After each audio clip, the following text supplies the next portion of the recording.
کچھ دیر بعد وہ ایک چرچ کے باہر کھڑی تھی. وہ ایسی ہی تھی, اتنی جدوجہد کرتی, یہاں تک آتی اور صرف دور سے دیکھ نکل جاتی. آج بھی وہ اس کام آئی تھی.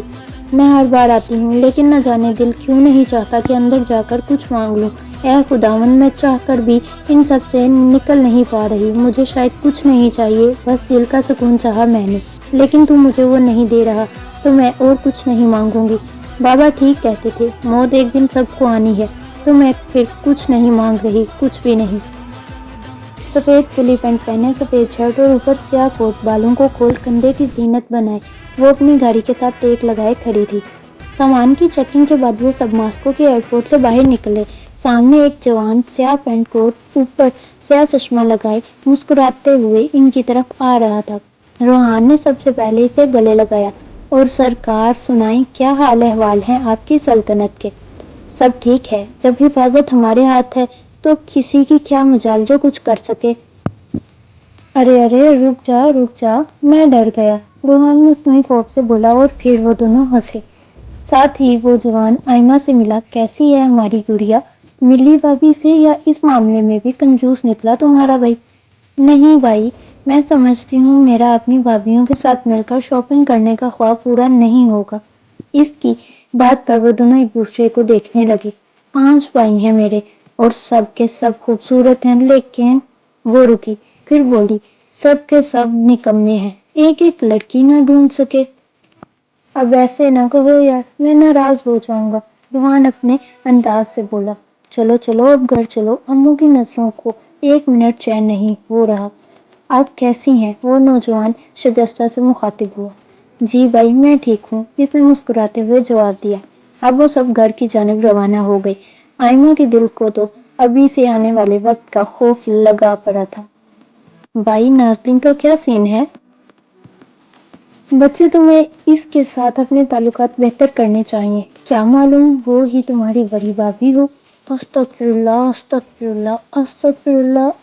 اللہ. آئمہ تو ہاتھوں کو کانوں کی لو سے لگا کر توبہ کرنے لگی.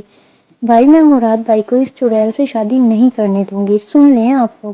ارے یار, ہمیں منظور ہوگی جو بھی ہو, بس بھائی مان جائیں. اب مطلب یہ سب ملک مراد کی شادی کے لیے بےتاب ہے, لیکن نہیں جانتے اس شخص کی شادی سب کی زندگی بدل کر رکھ دے گی. باتیں کرتے وہ سارا راستہ طے کر گئے, اور اب ایک عالی شان گھر کے سامنے گاڑی رکی. اسے گھر کہنا اس کی توہین ہے. یہ محل تھا, جس کی بیرونی دیوار پر بورڈ پر ملک ہاؤس درج تھا. بڑا سا سیاہ گیٹ جس پر گولڈن ڈیزائن. اس کو کھول اندر داخل ہو تو سامنے پورچ میں 4 گاڑیاں تمہیں اپنی جانب کھینچیں گی, لیکن تم اطراف میں دیکھو, بے حد دلکش لان, اور اس کی سرسبز گھاس بالکل ترتیب سے کٹی ہوئی. لان کے درمیان میں پڑا کانچ کا میز, اور اس کے گرد 10 کرسیاں جو سیاہ تھی, اپنی تعریف کرنے میں کے لیے مجبور کر دیتی. دیواروں کے ساتھ لگے پھول دیکھ تمہیں لگے گا تم کشمیر وادیوں میں ہو. ان کے رنگ تم کو اپنی طرف لے جائیں گے. اگر ٹیبل کے ذرا قریب جاؤ تو اس سے سامنے ایک کونے میں سیاہ گلاب نظر آئے گا, جسے سب سے الگ لیکن خاص حفاظت میں رکھا گیا تھا. اب واپس آؤ تو پورچ سے دائیں طرف سے کھلا راستہ جو اندر لے جائے گا, وہاں سفید پتھروں نے رات جما رکھا تھا. وہاں سے اندر داخل ہو جاؤ تو سامنے شیشے کا دروازہ کھول اندر داخل ہو کر دیکھو تو آنکھوں پر یقین نہیں ہوگا. بے حد کھلا بڑا لاؤنج, جس میں اوپر جانے کو دونوں اطراف سے بنی سیڑھیاں. لاؤنج کے درمیان میں ایک ایل شیپ صوفہ, اور ساتھ ہی 2 سنگل صوفے سفید رنگ کے. درمیان میں کانچ کا ٹیبل, اور اس پر پڑا شو پیس. اس سے آگے نکل کر دیکھو تو ان صوفوں کے سامنے LCD لگی ہے. اب اس دیوار کے ساتھ سے نکلتے راستے پر چلتے جاؤ تو وہاں ایک ہی دروازہ نظر آئے گا. اسے کھول اندر جاؤ تو سارا کمرہ کتابیں. اب اس دیوار کے ساتھ سے نکلتے راستے پر چلتے جاؤ تو وہاں ایک ہی دروازہ نظر آئے گا. اسے کھول اندر جاؤ تو سارا کمرہ کتابوں اور فائل سے بھرا پڑا ہے. درمیان میں ایک ٹیبل, اور اس کے پیچھے ایک عدد کرسی. اس کرسی کے پیچھے کی دیوار کانچ کی ہے, جس سے لان کا نظارہ نظر آ رہا ہے. اب اگر ذرا غور کرو تو جہاں سے اندر آئے تھے, اس طرف پیچھے کچھ جگہ ہے خالی. کمرے کی باقیہ 2 دیواروں کو کتابوں سے ڈھانپ رکھا ہے. یہ جگہ کوئی قدیم لائبریری معلوم ہوتی ہے، لیکن اس میں پڑی ہر چیز جدید ترین ہے۔ اب اس سے واپس باہر لوٹو تو سیڑھیوں کے پیچھے سے کچن نظر آئے گا اور اس میں ہی ڈائننگ موجود ہے۔ کچن بھی بے حد کشادہ ہے، ہر جگہ سفید پتھر لگے ہوئے ہیں۔ اب اگر یہ جگہ کو خیر بات کہتے اوپر آؤ تو سیڑھیوں سے اوپر آتے سامنے والا کمرہ آئمہ کے لیے ہے۔ شجستہ بھی جب یہاں آتی تو اس کے ساتھ رکتی۔ اس سے بائیں جانب کمرہ روحان کا ہے اور اس سے آگے کمرے میں ملک مراد ہوتے۔ اب دائیں طرف جاؤ تو کارنر میں ایک کمرہ ہے جو کمرے کم کمپیوٹر ہاؤس زیادہ ہے اور یہ یہاں کے چھوٹے شہزادے کے نام ہے۔ آئمہ کو اس کمرے سے بے حد محبت ہے، لیکن اسے کم ہی وہاں جانے کی اجازت تھی۔ نیچے کافی روم تھے جن میں نازلین، وسیم احمد اور امو اس جوان کا کمرہ شامل ہے جو ان کو لے کر آئے۔ کچھ سرونٹ روم اس عمارت سے باہر بنے تھے۔ ان کے پیچھے کی جانب لانڈری کا انتظام کیا گیا تھا۔ ہر کمرے میں ایک دیوار پر کانچ کا دروازہ کھلتا ہے۔ بالکنی اب جب کہ تم گھر دیکھ چکے ہو تو اس میں بسنے والے مکینوں سے بھی مل لو۔ یہاں ادھیڑ عمر عورت جن کو سب امو کہتے ہیں اور ان کا نام رومان حیدر ہے، نوجوان جو ان سب کو ایئرپورٹ سے لے کر آیا ہے، ان محترم کا نام اورحان شاہ ہے، ملک مراد کے خاص آدمی، دوسرے نمبر والا بھائی جو اپنے جذبات کسی کے سامنے ظاہر نہیں کرتے۔ ان پر جو ذمہ داری ہے وہ اس گھر کی حفاظت اور مراد کی ہر چیز ترتیب دینا، اور یہ ان جناب کی خواہش پر ان کے ذمہ لگائی گئی۔